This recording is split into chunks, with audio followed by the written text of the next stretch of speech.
وعباد الرحمن الذين يمشون على الأرض هونا وإذا خاطبهم الجاهلون قالوا سلاما۔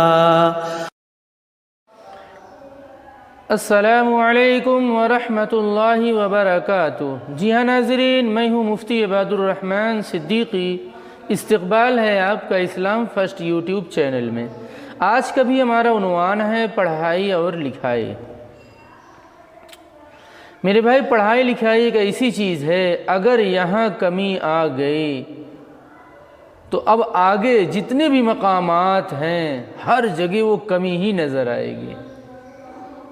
مثال کے طور پر ایک بندہ ہے، اچھا سے پڑھا نہیں، ڈاکٹری لائن میں ہے، اچھا سے پڑھا بھی نہیں، نہ پریکٹس کیا، نہ ٹریننگ لیا، اور نہ ہی بہترین ایکسپیرینس ہے۔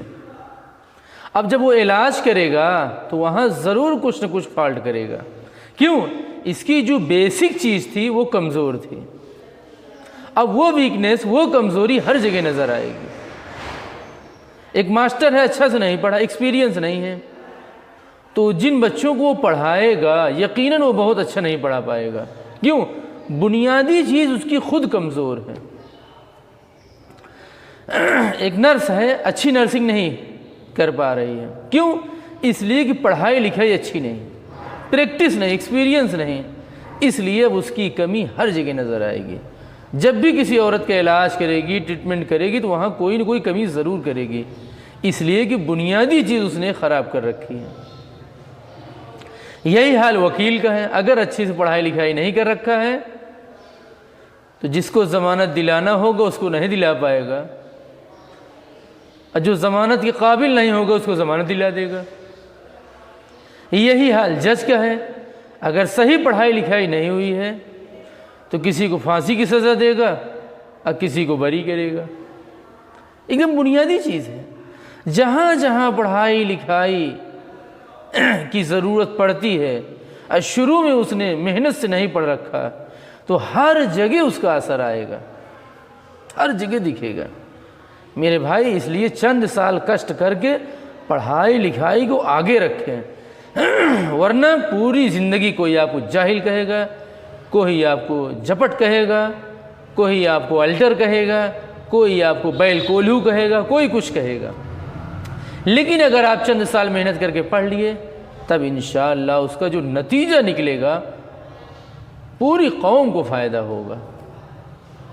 پڑھائی لکھائی صرف نوکری کے لیے نہیں کی جا رہی ہے، انسان بننے کے لیے، دھوکہ سے بچنے کے لیے، ایماندار بننے کے لیے، کسی انسان کے کام آنے کے لیے۔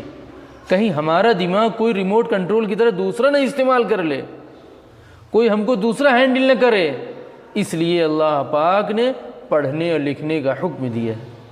الیکشن آتا ہے، دیکھیے جاہل لوگ دارو کے اوپر سرکار بناتے ہیں، دارو پیتے ہیں، صبح ووٹ دیتے ہیں۔ اب پڑھے لکھے ہوں گے تو ایسا کریں گے؟ کبھی نہیں کر سکتے۔ پڑھا لکھا انسان میرے بھائی کپڑے سے نہیں پہچانا جاتا، وہ اپنی پڑھائی لکھائی سے جانا جاتا ہے۔ اچھا، کچھ لوگ سمجھتے ہیں پڑھ لکھ کر انسان بول کیوں نہیں رہا؟ بھائی پڑھا لکھا انسان اپنی بول کم کر لیتا ہے، سنجیدہ ہو جاتا ہے، سیریس رہنے لگتا ہے۔ چند سال پہلے آپ غور کریں، مسلمان چند سال پہلے یا چند صدی پہلے ہر طرح کے قابل، کوالیفائڈ، ایجوکیٹڈ، گریجویشن کے حامل کتنے مسلمان ہوتے تھے، پڑھائی لکھائی میں بھی بہت آگے تھے، کاروبار میں بھی بہت آگے تھے۔ چمڑا ہے، لیدر ہے، بیلٹ ہے، اسٹیل ہے، برتن ہے، اسی طریقے سے کپڑا ہے، اسی طریقے سے کاغذ ہے، نہ معلوم لمبا لمبا کاروبار، تالا ہے، چوڑی ہے، کاغذ ہے، کپڑے کی کتنے کوالٹی مسلمان پہلے تیار کرتے تھے، اور آج بھی الحمدللہ ہے۔ لیکن پچھلے زمانے میں ان کا جتنا زیادہ ہاتھ تھا اب کافی کمزور ہو گیا ہے، اب غیر اس پر قبضہ کر رہے ہیں۔ ان کے اندر پڑھے لکھے بھی ہوتے تھے، فنکار بھی ہوتے تھے، اداکار بھی ہوتے تھے، اور اچھی اچھی اہمیت کے حامل ہوتے تھے،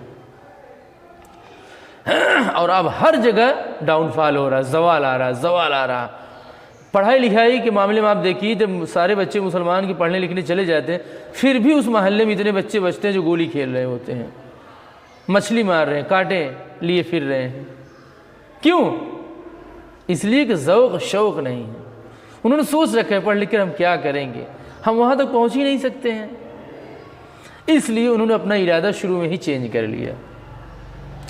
میرے بھائی، پڑھا لکھا انسان گالی دینا بھول جاتا ہے، جاہل دن بھر گالی دیتا ہے۔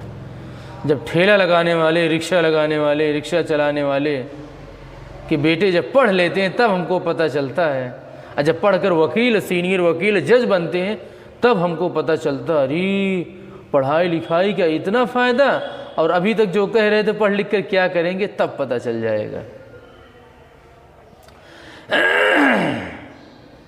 پولیس والے کتنی گالی دیتے ہیں، دروگا کتنی گالی دیتا ہے، لیکن ڈی ایم گالی نہیں دیتا، ایس ڈی ایم گالی نہیں دیتا۔ کیوں؟ یہ سب پڑھائی لکھائی کا اثر ہے۔ وکیل گالی بہت دے گا، لیکن جب جج ہو جائے گا تو بھول جائے گا گالی۔ لیکن اگر پڑھ لکھ کر انسان دیندار نہ بنے تو اس سے بڑا مورخ اور اس سے بڑا ظالم پھر کوئی ہے بھی نہیں۔ اچھا، پڑھا لکھا انسان پڑھے لکھے سے ڈرتا ہے، جاہل سے نہیں ڈرتا۔ گورنمنٹ کے جتنے وبھاگی لوگ بیٹھے ہوئے رہتے ہیں، دیکھیے ان پڑھ آدمی سے نہیں ڈرتے، پڑھا لکھا آتا ہے وہ سمجھتے ہیں یہ ہمارے خلاف کوئی کمپلین کر دے گا۔ کمپلین کہاں سے کرنا ہے، اس کی ہیڈ آفس کا، اس کو سب پتہ ہے کیونکہ پڑھا لکھا ہے، اور وہ ڈرے گا تو اسی سے ڈرے گا، کسی اور سے نہیں ڈرے گا۔ بعض دفعہ ماں باپ اپنے آرام کے لیے اپنے اولاد کی پڑھائی چھڑوا دیتے ہیں، لیکن آگے چل کے پھر جو نیک نامی ہونی چاہیے میرے بھائی، پھر وہ اس سے محروم ہو جاتے ہیں۔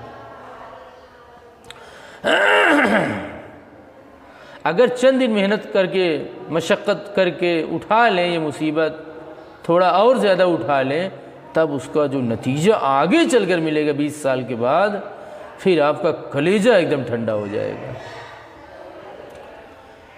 میرے بھائی، دنیا میں جب کوئی بڑا کام کرنا ہے تو سب سے پہلے نیند کی قربانی پیش کرنی ہوتی۔ نیند کم کرو، خواہشات کم کرو، سو کم، لوگوں سے ملے جلو کم۔ جب تک انسان ملنا جلنا کم نہیں کرتا ہے تب تک یہ پڑھائی لکھائی کا میدان انسان میدانی نہیں بن سکتا۔ مال کی قربانی، کتابوں کی قربانی، کتابوں کی دنیا میں رہنا پڑتا ہے باقاعدہ۔ گھر اتنے بڑے، موبائل 50,000 کے، چارجر 1200 کے، گھر میں قالین 5,000 کے، لیکن میرے بھائی کتاب گھر کے اندر موجود نہیں ہے۔ اس لیے پڑھنے لکھنے والوں کو بہت ہی زیادہ خاردار وادی سے گزرنا پڑتا ہے۔ اللہ تبارک و تعالی ہمیں اور آپ کو توفیق عمل دے۔